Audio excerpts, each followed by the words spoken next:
Constellation Ophiuchus, the serpent bear. To many people, these stars are a really powerful symbol of healing, far beyond their ancient association with medicine. They also symbolize the healing of the sacred marriage of astronomy to astrology, of reconnecting to the living skies, and of the reemergence of the divine feminine and the serpent mysteries. To many others, this same group of stars seems little more than an annoyance, an inconvenience, a thorn in the side of a Platonic view of the heavens where everything is supposed to fit together in precise geometric harmony. Hello, star family. Bless you all. Michael, oneskyastrology. Let's examine the constellation Ophiuchus. The constellation Ophiuchus sits just north of Scorpio, and its sidereal mythology can deepen our understanding of Scorpio, which is a classically difficult archetype to understand. We know that ancient Babylonians, Egyptians, and Greeks knew that planets moved through this area, but the effect to those lower Ophiucan stars in the legs seems not to have been interpreted as quite so powerful and influential as the stars of Scorpio, which populate those same degrees of the ecliptic. In the 5th century BC, in Babylon, a decision was made to condense and simplify the zodiac, and Ophiuchus didn't make the final cut. These are the stars that we're looking at north of Scorpio, and the area of the zodiac in most zodiacs that we would be talking about. For example, this is the Lahiri Vedic zodiac when applied to the living skies, and we can see Scorpio here. So when we talk about Ophiuchus, everything that we'll be talking about today, we're talking about very late Scorpio. When we look at the Fagan-Bradley Ionamsha, which is very close, we're dealing with the same area of the sky.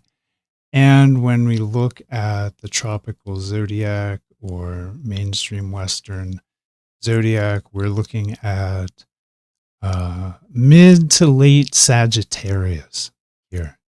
So, yeah.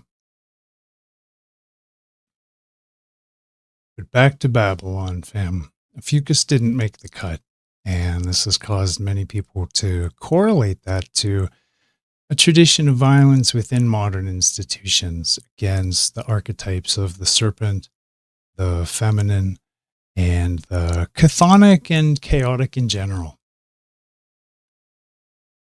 And at the same time, it seems obvious at a glance that Ophiuchus somewhat straddles the ecliptic.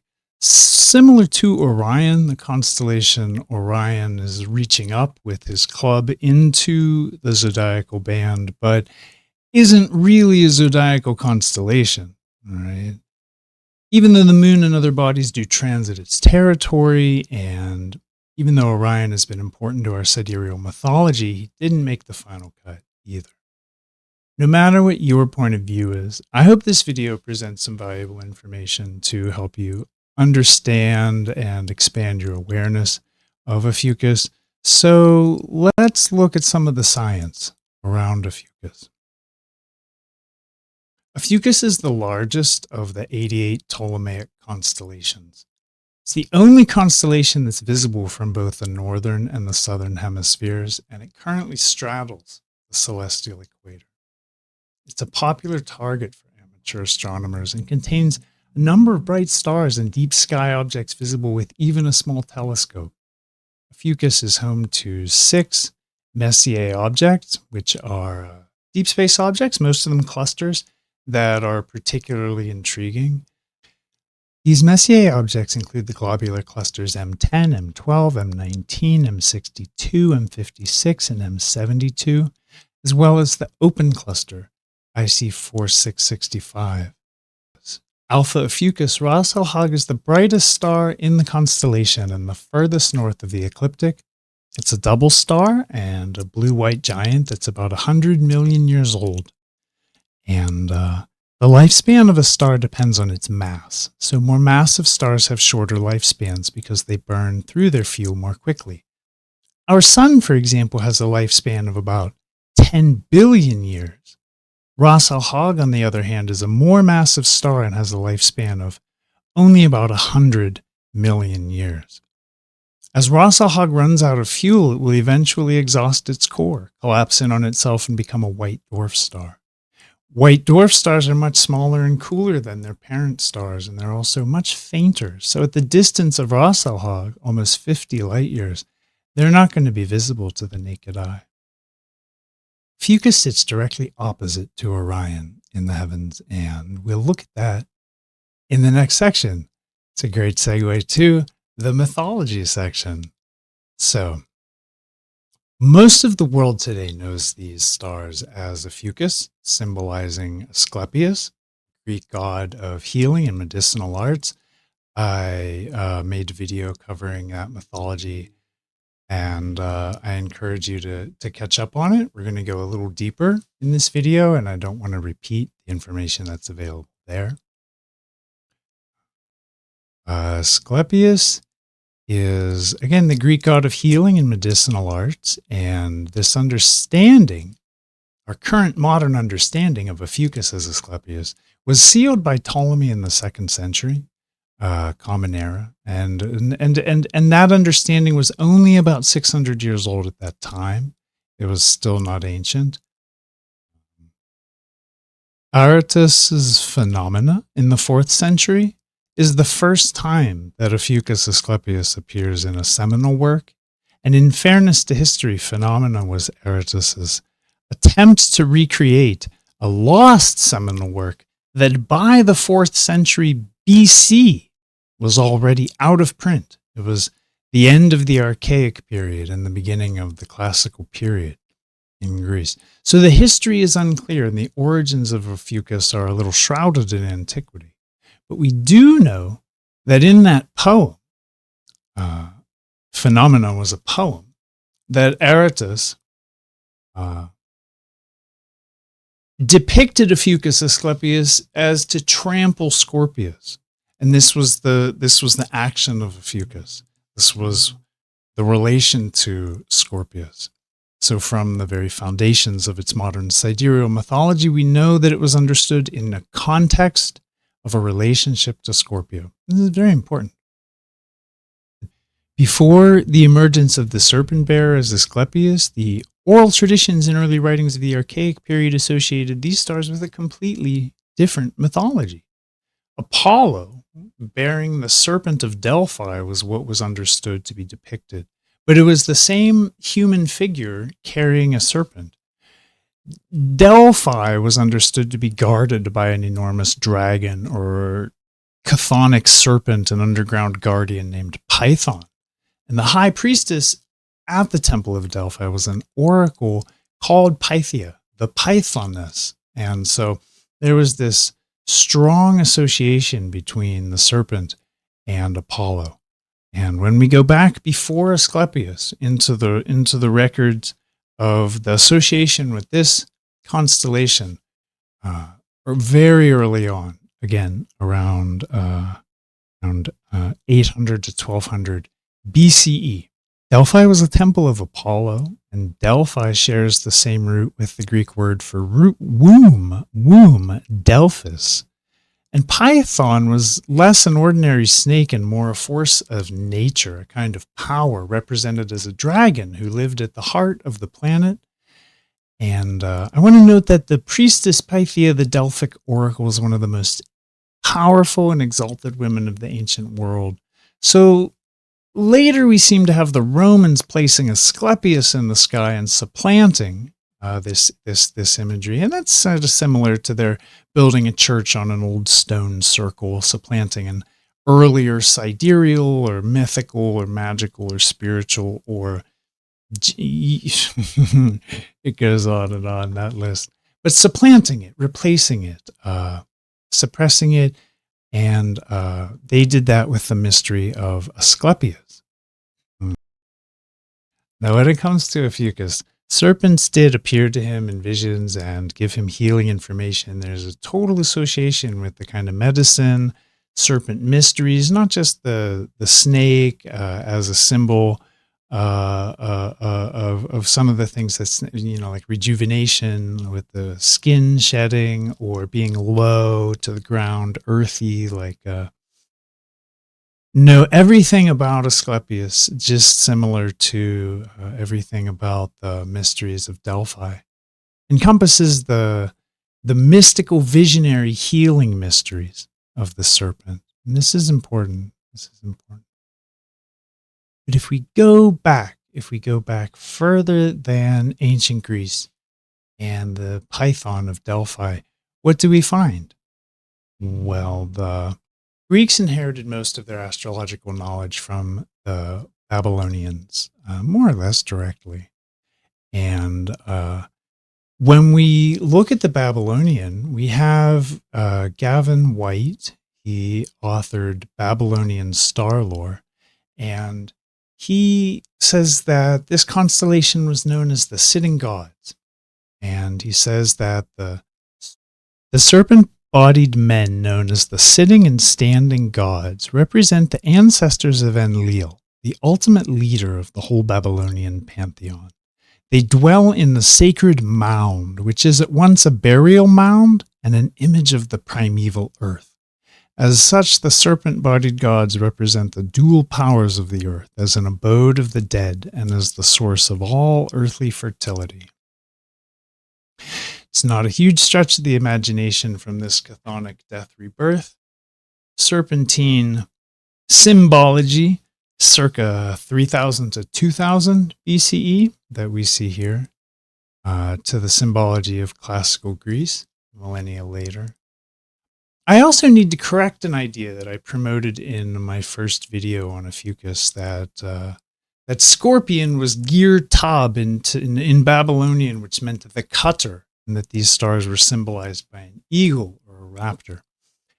Through learning, my ideas have matured and hopefully become more accurate. And one of the things that I've learned is that Babylonian Gir Tab can be translated as burning sting, or the one with the burning sting, and it was literally Sumerian for scorpion before it was Babylonian for same. Interestingly, Sargas, the star Sargas, is from the Sumerian for stinger, and Gir Tab, as discussed, Sumerian for scorpion. Those are the names of the stars. Sargas is Omega Scorp, and Gir Tab is Kappa Scorp. So these stars have been recognized as a scorpion since before Babylon arose, since back to pre-writing periods, and I'd like to just acknowledge that these stars have been scorpion, and its origins as the scorpion, predate any mystical understanding that seems to have come through the strains, some of the Hermetic Order of the Golden Dawn strains. And let's keep pulling the thread. Let's keep pulling it from our modern understanding. We've looked at its Romanized roots back through Greece before Babylon. They arose from a period called the pre-Babylonian period, or the Sumero-Akkadian period. And Sumer cataloged the stars, but their first star maps only had 11 constellations. Scorpio was one of the earliest to emerge, along with Taurus and Leo. And we probably could deduce in a pretty informed way that it's because of the presence of the royal stars, Aldebaran, Antares, and Regulus, that we first started to notice the impact and effect of constellations at all. So let's take a look at the Egyptian. We've mentioned this. The Dendera zodiac mirrors the earlier, older Babylonian zodiac, but with Egyptian iconography. So it's a historical step in between the Mother Culture eras of about 5000 to 3000 BCE and the later ancient Greek period, which most historians date to more recent than 1000 BCE. Here we have Scorpio and the Sitting Gods constellation that Gavin White wrote about, that I quoted in the section on Babylonian star lore. And here we see a little bit better view. It's a figure sitting in a chair, upright, with particular depictions. We'll talk about what the depictions mean. And this imagery of, we see a beak, a sort of bird beak, like a hawk beak. We have a staff and a particular style of chair, and this circle above the head. These are some of the elements of this image that have been identified to me by some of my friends who are more familiar with Egyptian iconography. And they tell me this is symbolic of a human who ascends along the path of mastery to godhood itself. And that seems to be something I can easily confirm, that there's transformation and evolution through the path of light, good, and service. And this is the imagery symbolic of Horus, to differentiate from the followers of Set or from the followers of any other path. But Horus Set was their big dichotomy, kind of like a modern day, like Jesus versus the devil kind of thing. So this is symbolizing the path of light, and the path, a sort of right-hand path of virtue, protection, healing, and balance. And so Set was the patron of northern Egypt and represents the yogic powers of the lower three body centers. Horus was the patron of southern Egypt and represented the yogic powers of the upper centers, the heart, the throat, the mind, associated by Egyptians with the sun. And the two, Horus and set up a basic dichotomy of Egyptian mythology. But it isn't an Ophiuchus Scorpio mythology. I wanna make it clear, as the scorpion was a symbol of Serket, goddess of the dead, and Set was depicted always as a strange animal. Set was Seten, who has the same phonetic root as Saturn, and Set was always represented as a beast that couldn't be understood, a sort of chimera, or this is very Saturnian. Think of Capricorn today. It's a goatfish. What is a goatfish? But Horus Set laid, don't answer that. But Horus Set laid the foundation for the Jesus-Satan dichotomy of modern Western culture. Light and dark. So with this imagery, the Egyptians drew the line and associated the constellation Ophiuchus with light, with love, with higher angels of our nature. In the Arabic world, we have a long history dating to pre-Islam, but most relevant in the 9th to 13th centuries, Common Era, where numeracy and literacy had been largely lost in Europe, and after the fall of the Roman Empire, the Euro entry into the Dark Ages, what we have was that the Arabic astronomers and astrologers preserved a great deal of the Greek knowledge while it was being burned, and people were being burned for learning it all over Europe.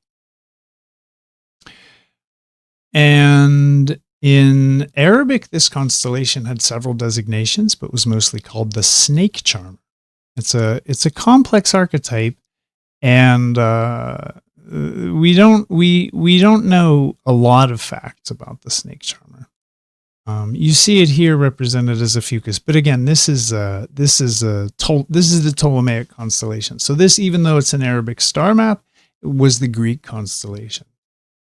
Let's go on to the next image. Here's Ophiuchus from Al-Sufi. In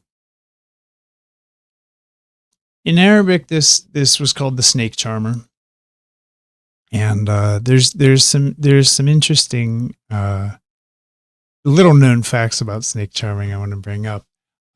First, not only is the tune a distraction, it's for the people. The tune is for the people and to keep the charmer calm, but the mesmerizing movements are actually what tame the serpent. So it's a dance. It's a dance. The snake charmer is always dancing to soothe the serpent. Third fact, snake charmers have always been healers with deep knowledge of indigenous plants, as well as a body of special knowledge around venom, anti-venom, and its preparation and administration. In the early world, if you were called to work with a serpent, that was special. You would have been special. It wasn't parlor tricks or street magic or charlatanism, all of which surround snake charming today. It was a sacred medicine of the most serious order. Medicine itself comes from the same linguistic root as Medusa, the mythological serpent-haired woman represented by the star Algol. Demonized as she is in mythological defeat, we shouldn't forget that only half of her blood was deadly, and the other half was rejuvenating and healing. Panacea. So when we begin to look, we find many archaic connections between serpents and medicine through human cultures. The Vedic peoples inherited zodiacal constellations from Babylon, and they shared them with the ancient Greeks. The Vedic zodiac's the same as the Greek zodiac, the same as the modern zodiac used all over the most of the world today. The Vedic associated Shiva with Orion, and with Betelgeuse especially, and we have less Vedic lore around Ophiuchus, but Orion and Ophiuchus are a pair. They're an axis. They're directly opposite the sky from each other. And if Orion was associated with Shiva, we have every reason to suspect that the serpent lore, which would have been inherited from Babylon, would have been absorbed into the Vedic idea of the Shakti. And the Shakti, for those who are unfamiliar with this concept, was a sort of serpentine power that animated the cosmos, a sort of life force, the dynamic, animated life force of the entire universe itself, which showed up inwardly. It was reflected inwardly as the coiled serpent energy, the spiritual mystery of Kundalini. Interestingly, the Shakti path, the Kundalini path in India, has always been a transmission lineage, and the teachings of it are a matter of oral transmission, almost always in secrecy. While the Shiva path, the yogic path of methods and means, scriptures and treatises, asanas, alphabets, words, and so on, the Shiva path is a path that's known, while the Shakti path was almost always unknowable except by experience.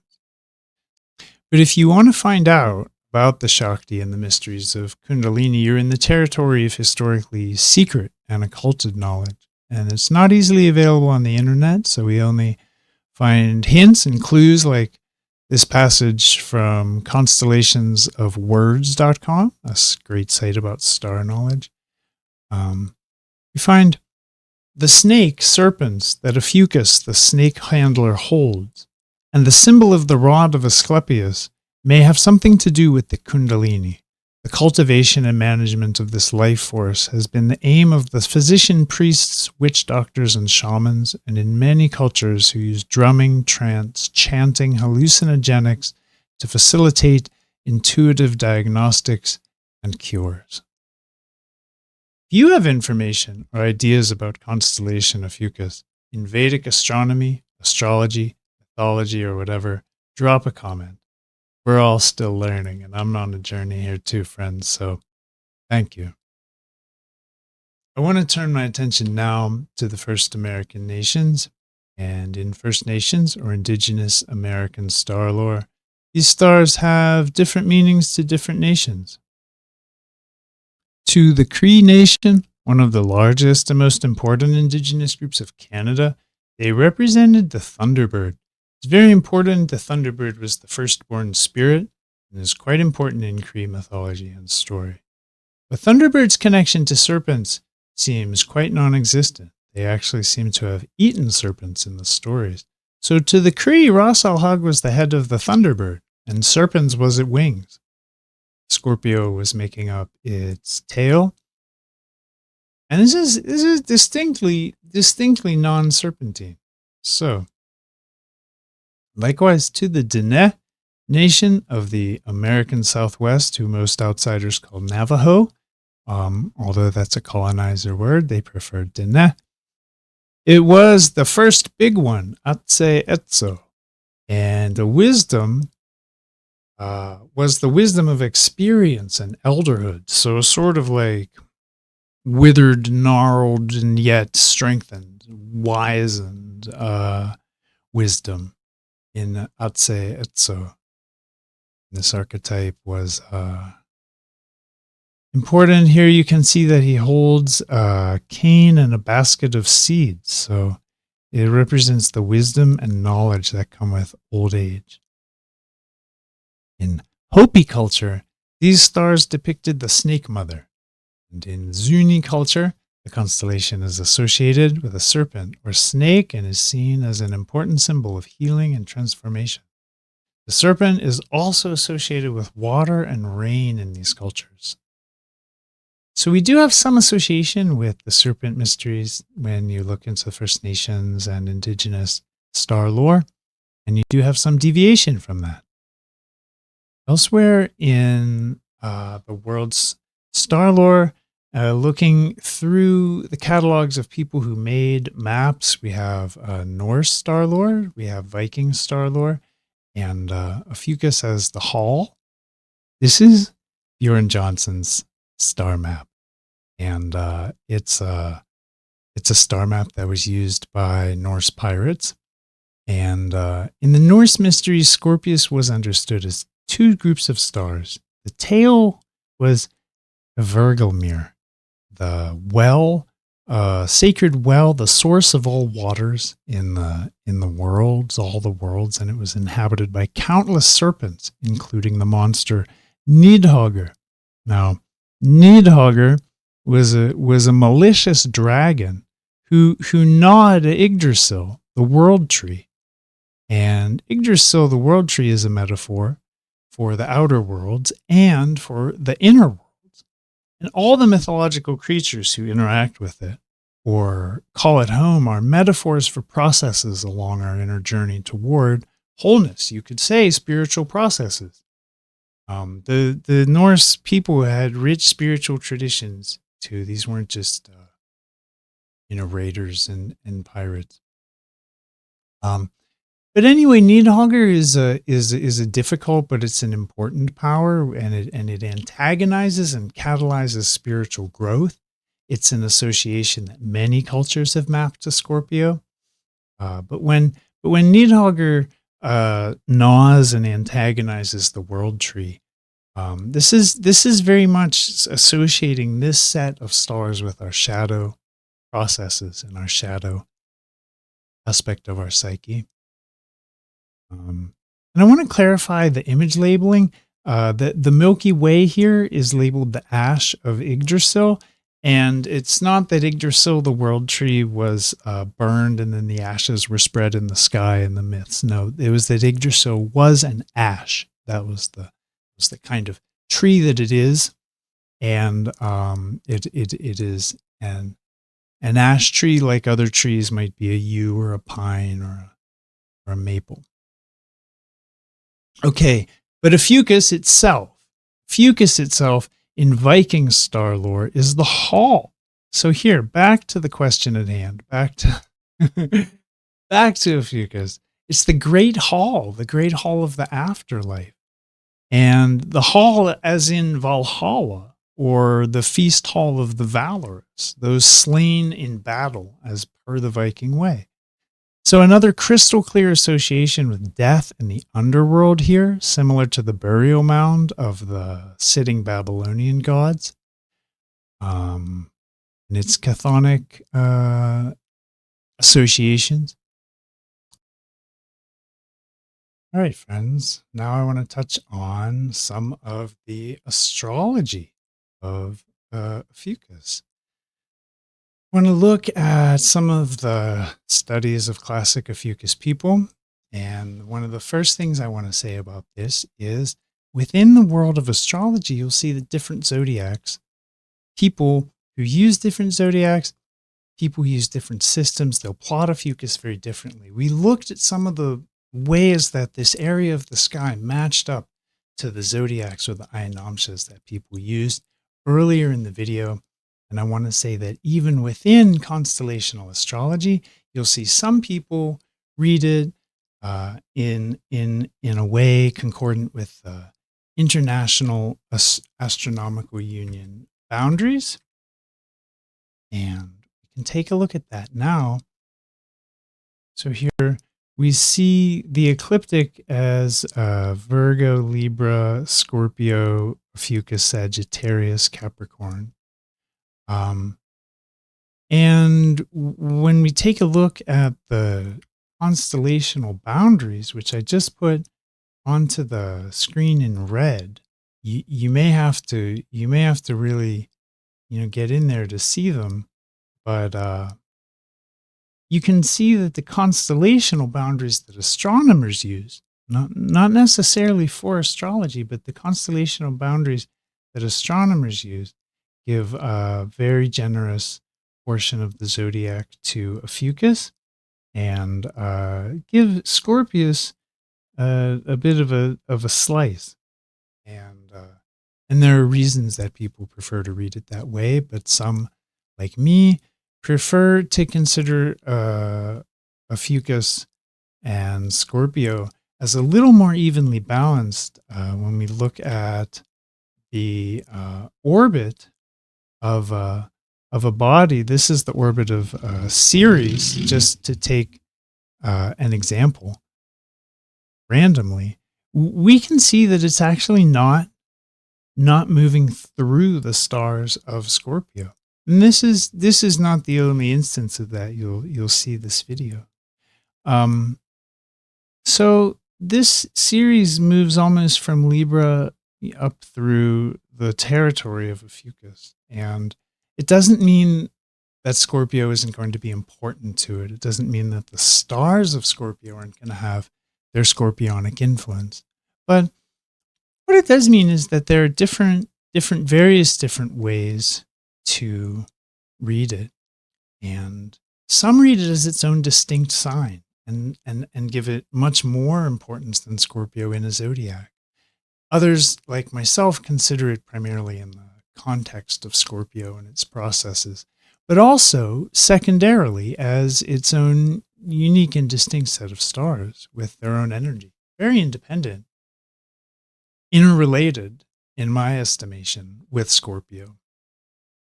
So everyone has to find their own resonance, right, with the skies, and people who are interested in the language of the stars will have to buck mainstream advice and, to disregard Ophiuchus. That's the mainstream advice.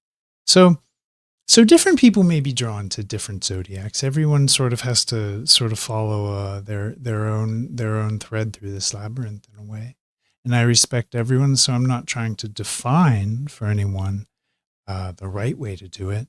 But I want to encourage you to not think in absolutes, but think of it in terms of a gray area that's interpreted in some ways,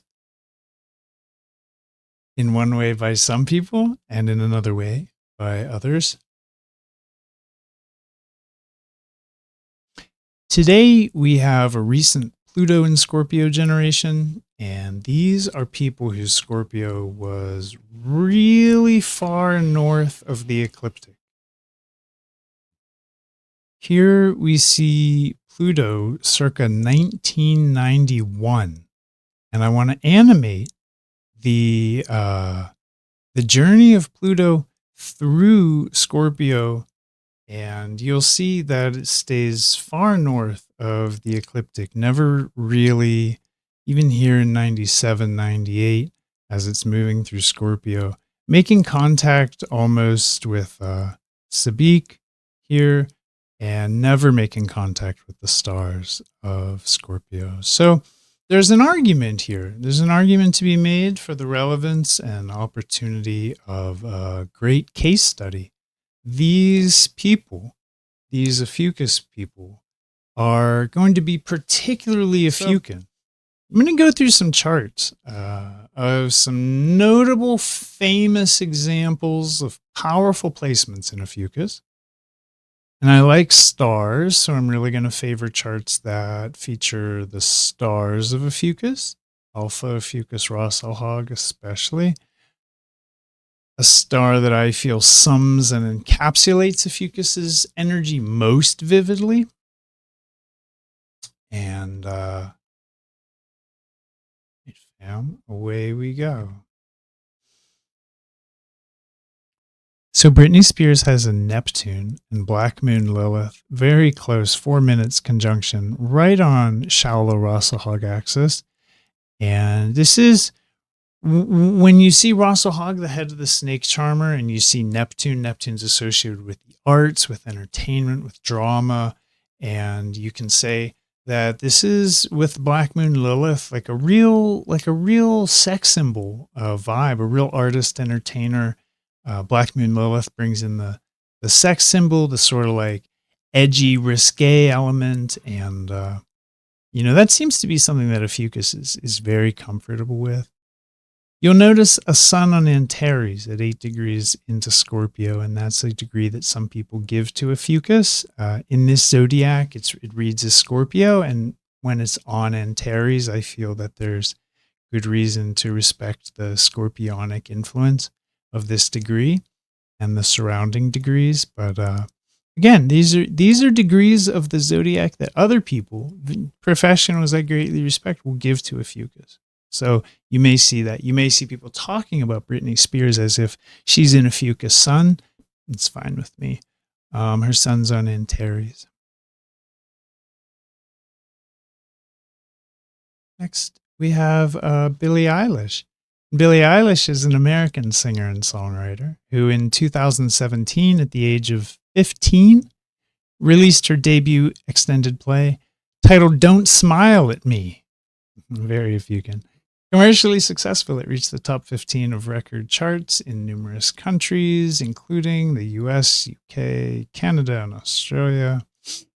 When we look at the chart, we have Sun and South Node on the galactic center at 11 degrees Ophiuchus. And that really correlates with a dark, somber vibe. An eclipsed sun on the GC is just, that's a black light.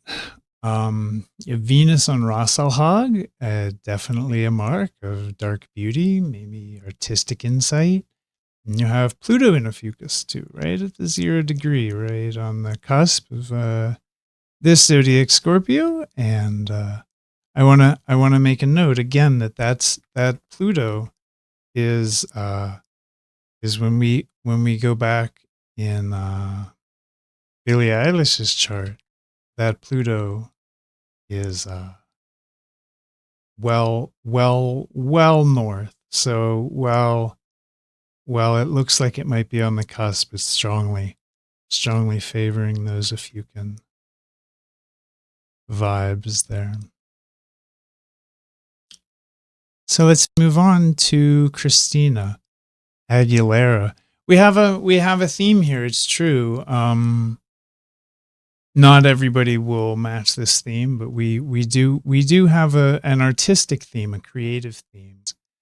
But Christina Aguilera is an American singer, songwriter, actress, television personality, and general multi-talented entertainer who's referred to as the voice of a generation. Known for her 4-octave vocal range and melismatic singing style, which means she can layer notes, not quite Tuvan throat singing, but she's doing something similar. She's recognized as an influential figure in popular music, having been credited with paving the way for pop artists who incorporate often controversial themes of feminism, sexuality, and LGBT culture into their music.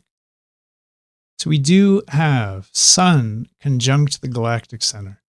And like Billie Eilish, we have that's serious. I'll make you serious. It's not as dark as an eclipsed sun. That's what we saw with Billie Eilish. But a sun on galactic center will give you that same sort of like focused, serious, grounded, a lot of gravity there.